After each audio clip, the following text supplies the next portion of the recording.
नमस्कार मित्रों, जय श्री कृष्ण। आज हम भीमाष्टमी की कथा को सुनेंगे और उसके महात्म को बताएंगे। कहा जाता है कि माघ मास की शुक्ल पक्ष की अष्टमी को भीष्म पितामह ने अपने शरीर को छोड़ा था, इसलिए यह दिन उनका निर्वाण दिन है, जो भीमाष्टमी के रूप में मनाया जाता है।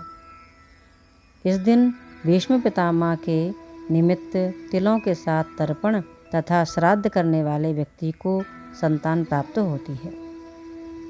अब हम इसकी कथा सुनेंगे। भीष्म पितामह का असली नाम देवव्रत था। वह शांतनु की पटरानी गंगा की कोख से उत्पन्न हुए थे। एक बार राजा शांतनु शिकार खेलते खेलते गंगा के पार चले गए। लौटते समय नाव पर उनकी भेंट हरिदास केवट की पुत्री मत्स्यगंधा से होती है।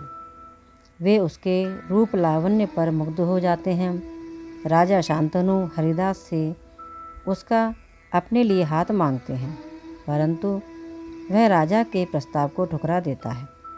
कहता है कि महाराज, आपका ज्येष्ठ पुत्र देवव्रत है, जो राज्य का उत्तराधिकारी है।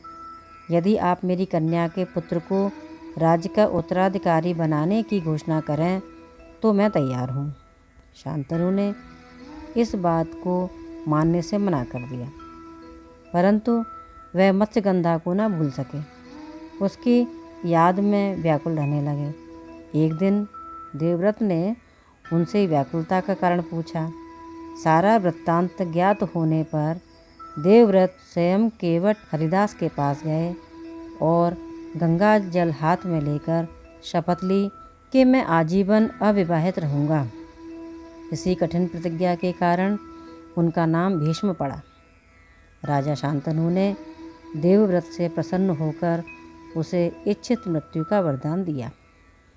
कौरव पांडव युद्ध में दुर्योधन ने अपनी हार होती देख भीष्म पितामह पर संदेह व्यक्त करते हुए कहा कि आप अधूरे मन से युद्ध कर रहे हैं, आपका मन पांडवों की तरफ है।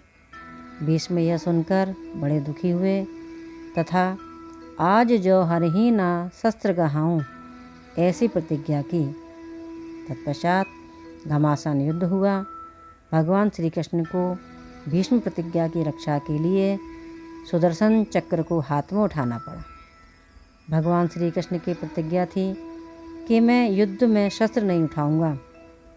श्री कृष्ण की प्रतिज्ञा भंग होते ही भीष्म पितामह युद्ध बंद करके सरशैया पर लेट गए। महाभारत के युद्ध की समाप्ति पर जब सूर्य दक्षिणायन से उत्तरायण हुए, तब भीष्म पितामह ने अपना शरीर त्याग दिया। इसलिए माघ शुक्ल अष्टमी उनकी पावन स्मृति में उत्सव के रूप में मनाया जाता है। तो ये थी भीमाष्टमी की कथा और महात्म्य।